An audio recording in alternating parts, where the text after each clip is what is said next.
बंधु माने पवित्र अक्षय तृतीया उपलक्षे आपण मानक समस्त को मोर हार्दिक शुभेच्छा एवं शुभकामना।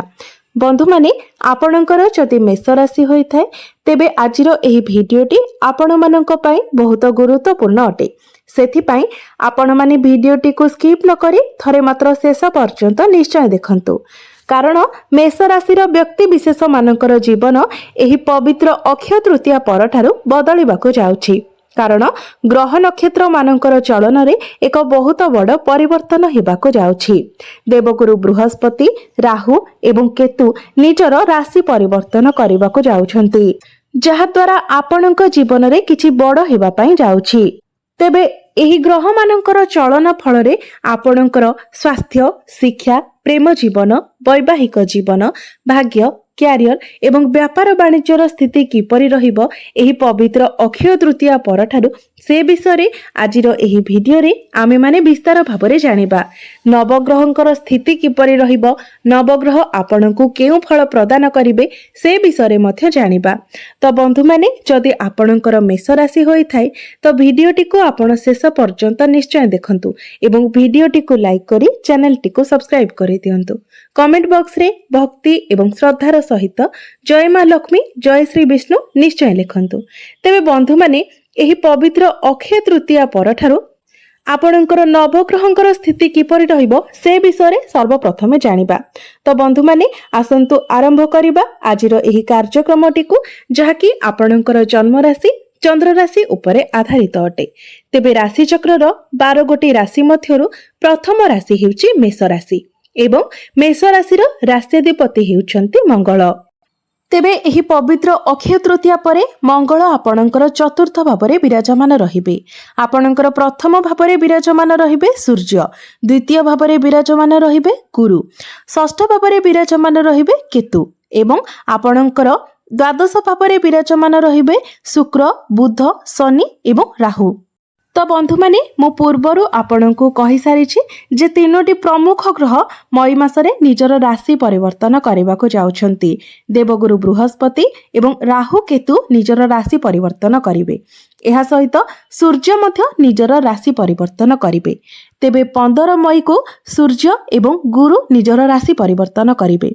सूर्य आपणकर प्रथम भावरु द्वितीय भावको चलन करिवे एवं गुरु आपणकर द्वितीय भावरु तृतीय भावको चलन करिवे। 18 मई को राहु आपणकर एकादश भावको चलन करिवे एवं केतु आपणकर पंचम भावको चलन करिवे। तेबे एहार प्रभाव रे आपणकर स्वास्थ्य किपरि रहिबो एही पवित्र अक्षय तृतीया परे से विषय आसंतु जानिबा। तो बंधु माने आपणकर प्रथम भावटी होइथाय आपणकर स्वास्थ्यर भाव, इम्यूनिटी सिस्टम रो भाव एवं आपणकर प्रथम भावर अधिपति मंगल आपणकर चतुर्थ भावरे विराजमान अछंती।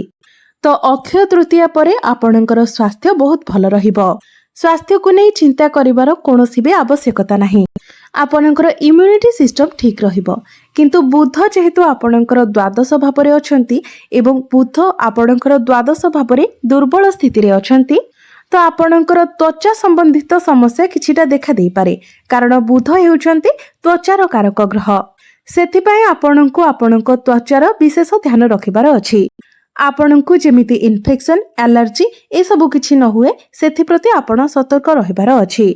एहा व्यतीत आपणकर कोनोसी गंभीर स्वास्थ्यगत समस्या रहु नाही। एबे आसंतु जानिबा आपणकर शिक्षा क्षेत्र किपरि रहिबो एही पवित्र अक्षय तृतीया परे। विद्यार्थी मानक पई किपरि रहिबो एही अक्षय तृतीया परर समय।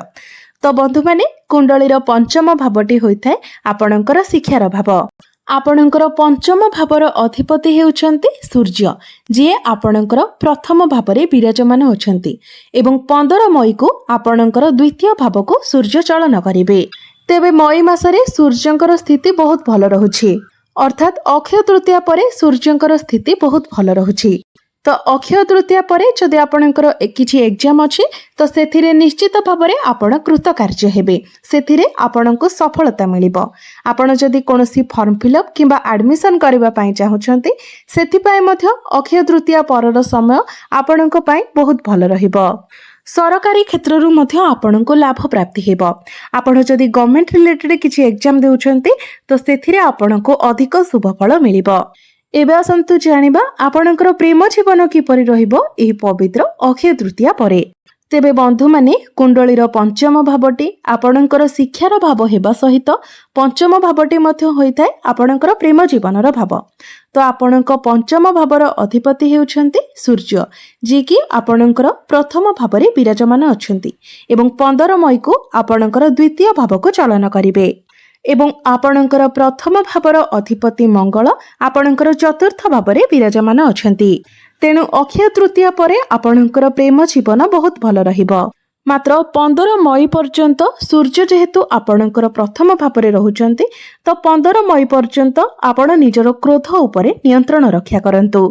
एहा व्यतीत आपणकर प्रेम जीवन रे कोनोसी प्रकारर समस्या देखा जाउ नाही।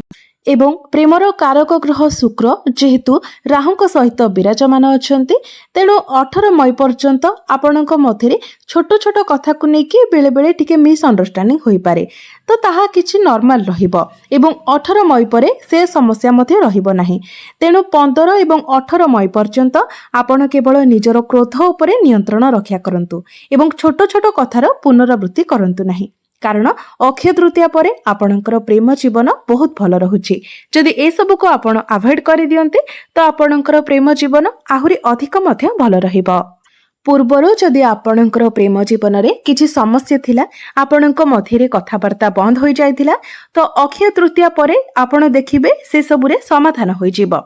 आपणक मध्यरे पुणी थरे कथाबार्ता हेबो एवं आपणक मध्यरे भल पाइबा मध्य स्ट्रांग हेबो। एबे आसन्तु जानिबा आपणकर वैवाहिक जीवन किपरि रहिबो एही पवित्र अक्षय तृतीया परे। तो बंधु माने कुंडलीर सप्तम भावटी होइथाय आपणक वैवाहिक जीवनर भाव। आपणक सप्तम भावर अधिपति हेउछन्ति शुक्र, जे कि आपणकर द्वादश भावरे विराजमान अछन्ति। मात्र द्वादश भावरे शुक्र उच्चस्थ अछन्ति। तो एही अक्षय तृतीया परे आपणकर भ्रमण योग बनुछि। आपण निजर जीवन साथी सहित केवाड़े बुलाबुली करने को जाई पारंती। आपण दुई जण मिसी कोनोसी प्लानिंग करि पारंती। आपणकर किछि वैदेशिक गतिविधि होई पारे किंबा आपण निजर जीवन साथी सहित धार्मिक यात्रा मध्य करि पारंती। तेबे शुक्रଙ୍କ सहित जेहेतु राहु विराजमान अछन्ति, तो 18 मई पर्यंत आपण निजर जीवन साथी मध्यरे टिके मुडी स्वभाव देखिबाको पाइबे। एही समय मध्यरे आपणकर जीवन साथी टिके अलसुआ होई पारंती। से बेले बेले छोट छोट कथारे टिके चिड़ी जाई पारंती। तेबे एसबुर कोनोसी खराब प्रभाव आपणकर वैवाहिक जीवन उपरे पड़िबो नाही। कारण 18 मई परे एसबुरे मध्य आपण सकारात्मक परिवर्तन देखिबाको पाइबे। एबे आसन्तु जानिबा सबुठारु महत्वपूर्ण विषय वस्तु आपणकर भाग्य, क्यारियर एवं व्यापार वाणिज्यर स्थिति किपरि रहिबो एही पवित्र अक्षय तृतीया परे। तो बंधु माने कुंडलीर नवम भावटी होइथाय आपणकर भाग्यर भाव। आपणक नवम भावर अधिपति हेउछन्ति देवगुरु बृहस्पति, जे कि आपणकर द्वितीय भावरे विराजमान अछन्ति एवं 15 मई को गुरु आपणकर तृतीय भाव को चलन करिवे। तेबे गुरु जेतेबेले आपणकर तृतीय भावरे गोचर करिवे, तो गुरुंकर दृष्टि आपणकर नवम भाव अर्थात भाग्य भाव उपरको रहिबो। गुरु निज गृह को ही देखिबे, जहाँ आपनको बहुत अधिक शुभ फल प्रदान करिबो। गुरु सप्तम दृष्टि रे आपणकर नवम भाव को देखिबे, अर्थात 15 मई परे आपणकर भाग्य अधिक भल रहिबो। जदि पूर्वरु आपण कोनोसी कार्य को नै किछि प्लानिंग करिथिले, कोनोसी आइडिया आपणक मनरे थिला, कोनोसी काम पई आपण प्लानिंग करुथिले, तो 15 मई परे आपण से सब को आगो को बढ़ाई पारिबे एवं से सबरे आपणको सफलता मध्य प्राप्ति हेबो। 15 मई परे आपण कोनोसी शुभ मांगलिक कार्य करि पारंती, कोनोसी बड़ इन्वेस्टमेंट करि पारंती, आपण किछि नूतन जिनिस किणा किणी करि पारंती, कोनोसी नूतन कार्यर आरंभ मध्य आपण करि पारंती। एहा व्यतीत गुरुंकर दृष्टि आपणकर एकादश भाव उपरे मध्य रहिबो। गुरु नवम दृष्टि रे आपणकर एकादश भाव को देखिबे, जहा फलरे प्रत्येक क्षेत्ररु आपणको लाभ प्राप्ति हेबो। कारण एकादश भावटी होइथाय लाभर स्थान। चाकरी क्षेत्र रे आपणको प्रमोशन मिली पारे एवं जदि आपण व्यवसाय करूछंती तो व्यवसाय क्षेत्र रे मध्य आपणको लाभ प्राप्ति हेबो। आपणकर डेली इनकम बढ़िबो, आपणकर फाइनेंशियल ग्रोथ हेबो। एबे आसंतु जानिबा आपणकर कैरियर किपरि रहिबो एही पवित्र अक्षय तृतीया परे। तो बंधु माने कुंडलीर दशम भावटी होइथाय आपणकर क्यारियर भाव। तेबे आपणकर दशम भावर अधिपति हेउछन्ते शनि, जे कि आपणकर द्वादश भावरे विराजमान अछन्ति एवं 18 मई पर्यंत शनि राहुंक सहित विराजमान रहिबे, जहा फलरे 18 मई पर्यंत आपणकर दशम भावरे श्रापित दोषर निर्माण हेछि। सेथिपाई 18 मई पर्यंत आपणको निज क्यारियर रे सतर्क रहिबार अछि। तरबरिया भावरे आपण आपणकर क्यारियर को नै कोनोसी डिसिजन नियंतु नाही किंबा कोनोसी कार्य मध्य करंतु नाही।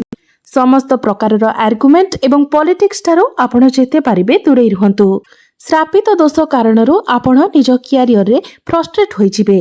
तेबे 18 मई पर्यंत आपणको ए सबुरे कंट्रोल करिवार अछि। 18 मई परे आपण ए सबुरे सुधार देखिबाकू पाइबे। मात्र जेहेतु आपणकर शनि 7.5 आरंभ होई सारिछि, तेणु कार्यभार आपणको उपरे अधिक रहिबो। आपणको उपरको रेस्पॉन्सिबिलिटी अधिक आसीबो। तेबे बड़ कथा हेउछि, जदि आपणको कुंडली रे शनि भल स्थिति रे थांती तो एहा द्वारा आपणको अनेक क्षेत्ररु लाभ प्राप्ति हेबो। आपण सफलता आडको गति करिवे, उन्नति आडको गति करिवे। किंतु शनि जदि आपणको कुंडली रे खराब स्थिति रे थांती, नीचस्थ थांती, तो आपणको टिके अधिक प्रेशर रहिबो एवं आपणको टिके स्ट्रगल मध्य करिबाकू पड़िबो।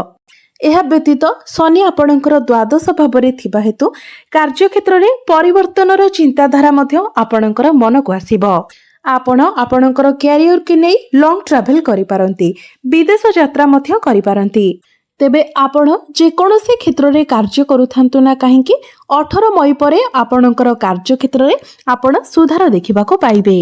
तेबे 18 मई पूर्वरु आपण जेते पारिबे आर्गुमेंट एवं पॉलिटिक्स थारु दूरे रहंतु। तरबरिया भावरे कोनोसी डिसिजन नियंतु नाही किंबा कोनोसी कार्य मध्य आपण करंतु नाही। एवं बिजनेस कथा जदि देखिबा तो अक्षय तृतीया परे आपणकर बिजनेस एवरेज रहिबो, कारण व्यापार वाणिज्यर कारक ग्रह बुध टिके दुर्बल स्थिति रे अछंती, किंतु शुक्रंकर स्थिति भल रहिछि। शुक्र उच्चस्थ अछंती, तेणु बिजनेस रे आपणको मिश्रित फल प्राप्ति हेबो। तेबे बिजनेस को नै आपणकर खर्च किछिटा बढ़ी पारे। तेबे बिजनेस रे जदि आपणकर किछि प्लानिंग अछि तो 18 मई परे आपण ताहा करंतु। आपणको पई समय भल रहिबो। एहा व्यतीत आपणकर खर्च मध्य अधिक देखा जाउछि, तेणु खर्च उपरे मध्य आपण नियंत्रण करिबा उचित। तो बंधु माने एबे आसंतु जानि नेबा किछि विशेष प्रतिकार विषय रे, जे प्रतिकार गुडिक करिबा तरा जहा किछि अशुभत्व रहुछि से सब खंडन होई जिवो एवं आपणको अधिक मात्रा रे शुभ फल प्राप्ति हेबो। तेबे बंधु माने शनि देवंकर दुष्प्रभाव को कम करिबा पई आपण प्रत्येक दिन शनिकर बीज मंत्र 108 थर जप करंतु।